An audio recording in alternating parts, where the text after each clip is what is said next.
2023 সালের এসএসসি পরীক্ষায় set code নিয়ে আমরা কথা বলবো, অর্থাৎ প্রশ্নের সেট থাকবে কিনা, থাকলে কতগুলো থাকবে এবং এই সম্পর্কিত অনেকগুলো প্রশ্ন এসেছে, তার অ্যান্সার নিয়ে কথা বলবো।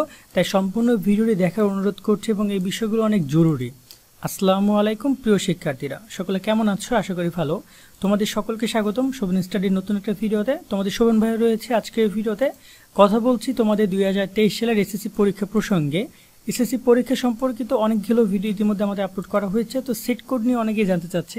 তার মধ্যে খুব কমন প্রশ্ন রয়েছে কয়েকটি, যে সৃজনশীলের সেট থাকবে কিনা, বহু নির্বাচনী সেট কোড থাকবে কিনা, কতগুলো সেট থাকবে, কিভাবে সেট নির্ধারণ করা হয়, সেট কোড ভরাট না করলে কি হবে, খুবই গুরুত্বপূর্ণ প্রশ্ন। সেট কোড কপি করা যাবে কিনা, কোনো নিয়ম অনুযায়ী সেট নিয়মের মূল অসুবিধা কোথায়, খুবই গুরুত্বপূর্ণ একটা বিষয়। মূলত এই সেট কোড নিয়ে অনেকেই বিভিন্ন ঝামেলার মধ্যে পড়ে, পরীক্ষা কেন্দ্রে গিয়ে ঝামেলা বড় একটা দেখা যায়। এক্ষেত্রে সেট কোডের বিষয়গুলো তোমাদের জানতে হবে, তাই একদম শেষ পর্যন্ত দেখবা। আর অনেকেই এই সেট কোড নিয়ে বেশি অতিরিক্ত চালাকিগিরি করতে গিয়ে ফেল পর্যন্ত করে আসে। কেন ফেল করে সেটা অনেকে হয়তো বুঝতেছো, অনেকে বুঝতেছো না, আমি ক্লিয়ার করে দিব সম্পূর্ণ ভিডিওতে। যারা এখন আমাদের চ্যানেলটা সাবস্ক্রাইব করে রাখো, কারণ সামনে তোমাদের পরীক্ষা সম্পর্কিত সকল আপডেট তথ্য আমাদের কাছ থেকে পাবা। এর মধ্যে অনেকগুলো বিষয়ের সাজেশন, তোমাদের গাইডলাইন ভিডিও আপলোড করা আছে, সেগুলোও পাবা।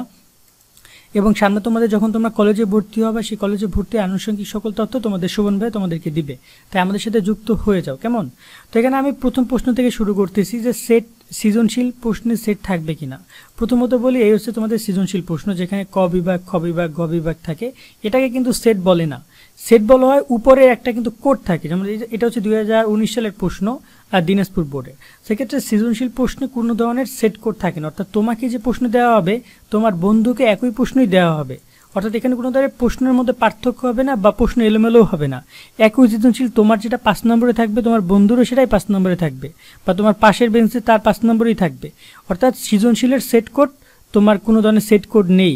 কথা বুঝতে পারছো? কিন্তু বহু নির্বাচনী প্রশ্নের সেট কোড রয়েছে। বহু নির্বাচনী প্রশ্নের সেট কোড বলতে আমি যদি এটা বুঝে বলি, ধরে নাও এটা বাংলা বহু নির্বাচনী প্রশ্ন, এখানে 1 থেকে 30 পর্যন্ত কিন্তু তোমার নৈবেত্তিক রয়েছে, তাই না? এটাকে কিন্তু সেট কোডের মধ্যে নিয়ে আসা হবে। কী রকমের সেট কোড নিয়ে আসা হবে? ধরে নাও এখানে আমি যদি 3 নম্বর প্রশ্নের অ্যান্সারটা দিয়ে দিই, কতগুলো সেট হবে? 4টা সেট হবে। অর্থাৎ তোমাদেরকে এই যে 30টা প্রশ্ন আছে, এই বহু নির্বাচনী 30টা প্রশ্নকে 4টা সেটে ভাগ করে তারা এলোমেলো করে দিবে। অর্থাৎ তোমার যেটা 1 নম্বর, এই যে বলেছে হযরতের চরিত্র মধুময় হয়ে উঠেছিল, এই প্রশ্নটা তোমার হয়তো 1 নম্বরে থাকবে, কিন্তু তোমার পাশের যে বন্ধু তার হয়তো থাকবে 12 নম্বরে, তার পাশের যে জন আছে তার থাকবে হয়তোবা দেখা গেল 20 নম্বরে, তার পাশের জন যে আছে তার হয়তোবা থাকবে 30 নম্বরে। অর্থাৎ তোমার পাশের জনের সাথে তোমার এমসিকিউ এর সেট মিলবে না। এবং এক্ষেত্রে সেট করে হবে টোটাল 4টা। একটা হচ্ছে ক, খ, গ, ঘ। ক এর সাথে খ মিলবে না, খর সাথে গ মিলবে না, ঘর সাথে ঘ মিলবে না। এমন নয় যে প্রশ্ন আলাদা, বিষয়টা বুঝছো? প্রশ্ন কিন্তু তোমাদের এই 30টাই থাকবে, এই 30টা প্রশ্নই থাকবে, একদম সেম 30টা প্রশ্ন থাকবে, শুধুমাত্র ক্রমিক নম্বরটা চেঞ্জ থাকবে। অর্থাৎ তোমার যদি বন্ধু বলে এই 5 নম্বরের অ্যান্সার বল, তুমি বললা খ, এখন ওর কিন্তু 5 নম্বরে এই প্রশ্নটা নেই। এই যে পায়ের তলায় নরম কি ঠেকলো, এটা কিন্তু আর নাই ওদের প্রশ্নে, ওর হয়তো অন্য একটা প্রশ্ন দেওয়া আছে। কিন্তু তুমি যদি ওকে খ বলো, ও যদি খ দেখায় তাহলে কিন্তু ভুল দেখাচ্ছে, কারণ ওর প্রশ্ন ওর তোমার প্রশ্ন তো মিলতেছে না। এই মেলা না মেলার কারণে মূলত শিক্ষা মন্ত্রণালয় থেকে সেট কোড পদ্ধতিটা চালু করা। বুঝতে পারছো? এভাবে যদি আমরা বলি কিভাবে সেট কোড নির্ধারণ করা হয়, একই বিষয় সেট কোড নির্ধারণ করা হয়ে থাকে। জাস্ট আমি যদি অঙ্ক দিয়ে বুঝিয়ে বলি, তোমাদেরকে নকল করা বা কোনো ধরনের বিশৃঙ্খলা রোধ করার জন্য এবং আরও বেশ কিছু কারণে এই সেট কোড নির্ধারণ করা হয়। এক্ষেত্রে তোমাদের সেট কোড নির্ধারণ ক, খ, গ, ঘ 4টা বিভাগে করা হবে। একই প্রশ্ন জাস্ট এলোমেলো করে দেওয়া হচ্ছে। তোমার প্রশ্নের সাথে তোমার পাশের বন্ধুর প্রশ্ন মিলবে না, শুধুমাত্র কসেটের সাথে কসেট মিলবে। কসেট ধরো তুমি কসেট পাইছো, তোমার 5 বেঞ্চ পরে একটা ছেলে পাইছে কসেট, ওর সাথে তোমার মিলবে, মানে ওই খসেটের সাথে খসেট শিক্ষার্থীর সাথে মিলবে। কিন্তু তারা তো একসাথে সবাইকে একসাথে খসেট দিবে না।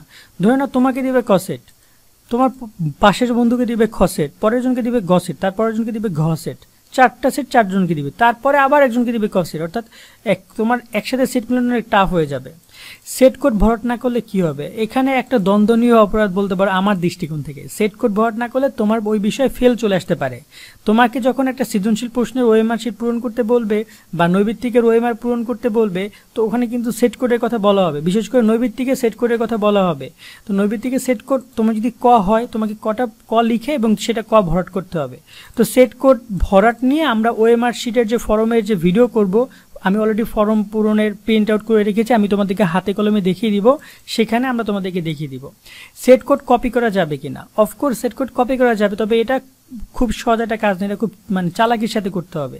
কীভাবে আমি যদি একটু সহজ করে বলি, তবে এটা কেউ করবা না, আমি জাস্ট বলে দিচ্ছি তোমাদেরকে। ধরে নাও তোমার বন্ধুর হচ্ছে, তোমার হচ্ছে ক, তোমার পাশের বন্ধুর দিছে খ, এখন তুমি আর তোমার বন্ধু দেখা দেখি করবা। এখন তুমি ক আসছে, তোমার বন্ধুর আসছে খ, এখন এগুলো তো সম্ভব না খুঁজে খুঁজে বাইর করে তারপর অ্যান্সার দেওয়া। তোমাকে যেটা করতে হবে, তোমরা যদি কপি করতে পারো ঠিক এভাবে, যে তুমি কয়ের সকল অ্যান্সার দেখাইতেছো, তোমার বন্ধু ক ভরাট করবে এবং কয়ের সকল অ্যান্সার দেখাবে। এইটা সম্ভব, এবং এটা অনেকে মনে করে যে ধরা পড়ে যাব কিনা। আদৌ এটা ধরা পড়ার কোনো সম্ভাবনা নাই, কারণ এখানে কিভাবে ধরা পড়বা, তোমার এখানে তো লাখ লাখ শিক্ষার্থী পরীক্ষা দিবে, হাজার হাজার শিক্ষার্থী পরীক্ষা দিবে, এখানে দুইটা পাশাপাশি সেট খ খ পড়ছে, এর জন্য যে ধরা পড়বে বিষয়টা কিন্তু এমন না, ঠিক আছে, এরকম ধরেও না কখনো, সেটা কোনো সমস্যা হবে না। তবে এটা খুবই খারাপ একটা কাজ, এটা বিপদ আপদে পড়লে তখন ব্যবহার করে, বাট এটা কখনোই এটা শিক্ষকরা এটা অ্যালাউ করবে না, এবং এটা মানে বলতে পারো যে অপরাধ বলতে পারে এক প্রকার। সেট নিয়মের মূল অসুবিধাটা কোথায়? সেট নিয়মের মূল অসুবিধাটা হচ্ছে দেখা দেখি করতে তোমাদেরকে অসুবিধা তৈরি তারা করবে, এবং তোমাদের যে স্বাভাবিক যে তোমাদের কার্যক্রম সেখানে একটু হয়তো ব্যাঘাত ঘটতে পারে। বিশেষ করে একটু কঠিন এমসিকিউর ক্ষেত্রে তোমরা যে একটু হেল্প চাইবা বন্ধু বান্ধবের কাছে, বা যখন তোমরা একটা অ্যান্সারের জন্য বলবা এই 10 নম্বরের অ্যান্সার হয়েছে এইটা, ও বলবে হ্যাঁ অ্যান্সার হয়েছে এটা, কিন্তু তোমার 10 নম্বর ওর 10 নম্বর মিলবে না, এই সব জায়গায় একটা অসুবিধা হতে পারে। বাট এছাড়া মানে তেমন কোনো সমস্যা নেই, বুঝতে পারছো? তো এই হচ্ছে সেট কোড থাকবে, তোমাদেরকে 4টা সেট থাকবে, ক খ গ ঘ, এবং সেভাবে তোমাদের পরীক্ষা অংশগ্রহণ করতে হবে। বিশেষ করে বহু নির্বাচনী সেট কোড থাকবে। সৃজনশীলে যেটা থাকবে সেটা হচ্ছে প্রশ্নের নাম, যেমন অনেক সময় থাকে চপা, বিভিন্ন ফুলের নাম থাকে, বিভিন্ন ফলের নাম থাকে, ওই এক ফলের নাম সকল কেন্দ্রে পড়ে সাপ্লাই করতেছে, এইভাবে মূলত তোমাদের কাজগুলো করা হয়। যাক, এই পরবর্তী আরও অনেক আপডেট পাবে, সেগুলো পেতে আমাদের সাথে যুক্ত থেকো। আজকের মতো আমরা এখানেই বিদায় নিচ্ছি, ভালো থাকবে সকলে, আল্লাহ হাফেজ।